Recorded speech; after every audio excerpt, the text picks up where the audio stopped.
इस वीडियो में करेंगे क्लास 11th की एक्सरसाइज 1.1 का क्वेश्चन 1।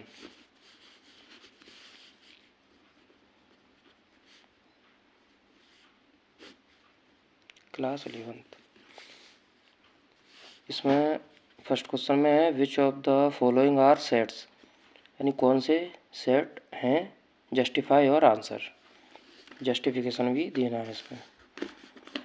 फर्स्ट ऑप्शन है the collection of all the months of a year beginning with the letter J, यानी जो मंथ स्टार्ट होती है कौन से लेटर से, जे से।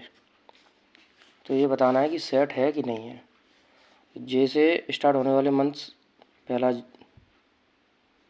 जनवरी, फरवरी, मार्च, अप्रैल, मई, जून। सेकंड हो जाएगा जून, थर्ड हो जाएगा जुलाई। ये क्लियर बात है, यानी ये कैसा है, वेल डिफाइन है। तो वेल डिफाइन है तब ये सेट होगा। तो इसमें लिख देंगे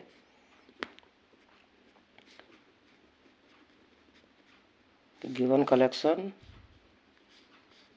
is a well defined,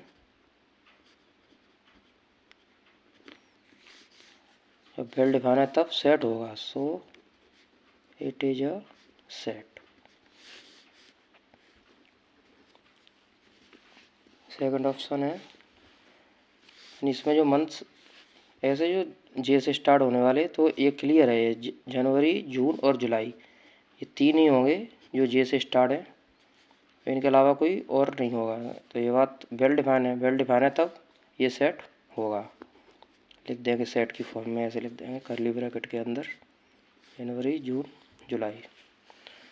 second option है the collection of 10 most talented writers of India. अब ये वेल डिफाइंड नहीं है, क्योंकि टैलेंटेड राइटर्स मेरे हिसाब से अलग होंगे, किसी और के हिसाब से अलग होंगे, किसी तीसरे व्यक्ति से पूछेंगे उसके हिसाब से अलग होंगे। यानी कि ये टैलेंटेड है ना, ये वेल डिफाइंड नहीं है। इसमें लिख देंगे ये टैलेंटेड टर्म है, ये वेल डिफाइंड नहीं है। Is not a well defined.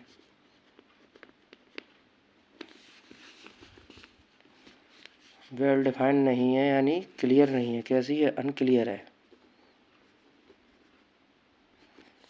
Unclear है, क्लियर नहीं है तब ये सेट नहीं होगा। लिख देंगे सो it is not a set. यानी जो वेल डिफाइन है वो सेट होंगे, जो वेल डिफाइन नहीं है वो सेट नहीं होंगे। थर्ड ऑप्शन है a team of 11 best cricket batsman of the world. ये भी क्लियर नहीं है। क्रिकेट बैट्समैन बेस्ट, किसी के हिसाब से कोई होंगे, किसी और के हिसाब से कोई और अच्छे होंगे, और किसी के हिसाब से कोई और होगा बेस्ट। तो ये भी बात भी कैसी है, वेल डिफाइन नहीं है, यानी क्लियर नहीं है। तो ये भी सेट नहीं होगा। तो इसमें लिख देंगे,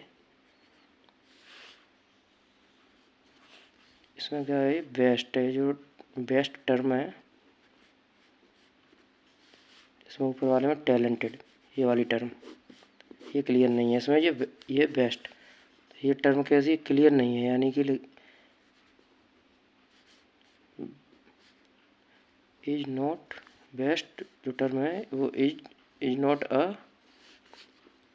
वेल डिफाइंड।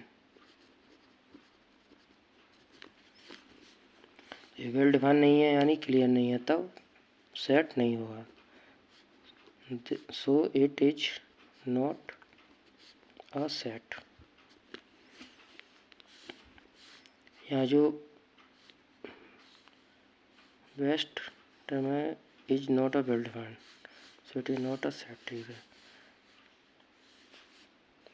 इसको जो वेल डिफाइंड नहीं है इसे अनक्लियर भी बोलते हैं और वेज भी बोलते हैं, वेज भी बोलते हैं। ऑप्शन 4 है the collection of all boys in your class. ये बात क्लियर है। इसमें लिख देंगे जस्टिफिकेशन में लिख देंगे गिवन कलेक्शन ये वेल डिफाइन है, क्योंकि अपनी क्लास के जो बॉयज़ हैं तो उनमें से उनका जो कलेक्शन है तो आसानी से पहचान लेंगे कि हमारी क्लास का है, ये हमारी क्लास का नहीं है। यानी कि ये वाली बात कैसी है, क्लियर है। तो इसमें लिख देंगे कि given collection is a well defined. जब ये कलेक्शन वेल डिफाइन है तब सेट होगा तो लिख देंगे देयरफॉर या so it is a set. Fifth option है the collection of all natural numbers less than 100। ये बात भी क्लियर है, वेल डिफाइन है।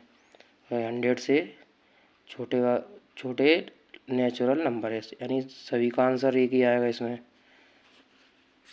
इसमें लिख देंगे, इसमें भी यही बात लिख देंगे कि given collection is a well defined.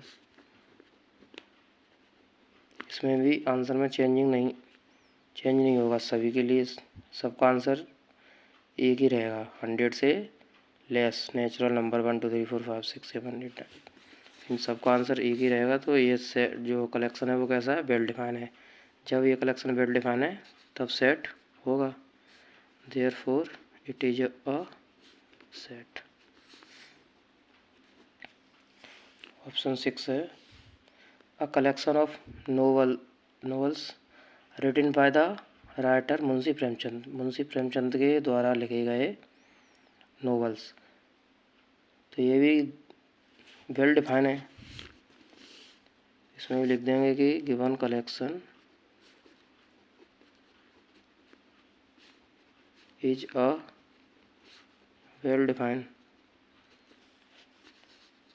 तो ये भी सेट होगा, so it is a set. Munshi Premchand के नॉवेल्स तो वो तो क्लियर है, मुंशी प्रेमचंद के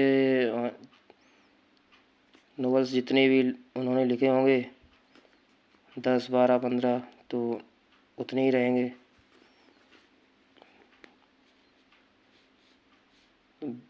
ऑप्शन 7 है the collection of all even integers.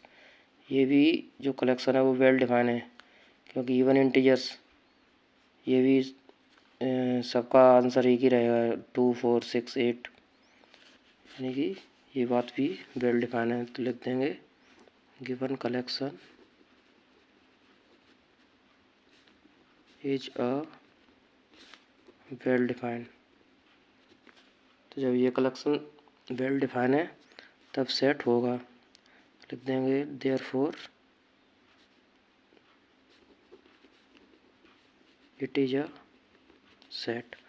यानी जो भी कलेक्शन कैसा है, वेल डिफाइन है, यानी क्लियर है। यानी किसी व्यक्ति से पूछे तो उसका जो आंसर आएगा और दूसरे व्यक्ति से पूछे उसका आंसर, तीसरे से पूछे उसका आंसर, यानी सभी के आंसर सेम आ रहे हैं तब वो बोलेंगे वेल डिफाइन, यानी क्लियर है।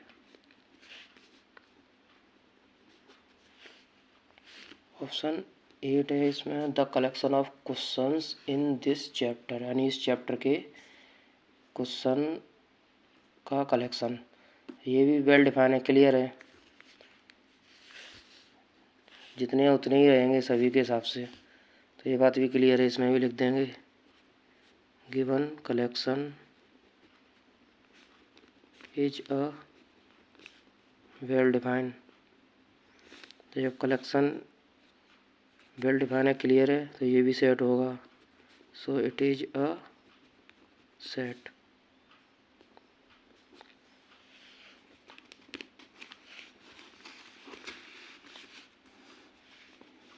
नाइन ऑप्शन है a collection of most dangerous animal of the world. अब ये चीज़ क्लियर नहीं है, वेल डिफाइन नहीं है, क्योंकि जो डेंजरस एनिमल किसी के लिए किसी के लिए लॉयन डेंजर होगा, किसी के लिए डेंजर डॉग होगा डेंजर, किसी के लिए चूहा ही हो जाएगा डेंजर, यानी कि सभी का आंसर इसमें आंसर चेंज होंगे इसमें।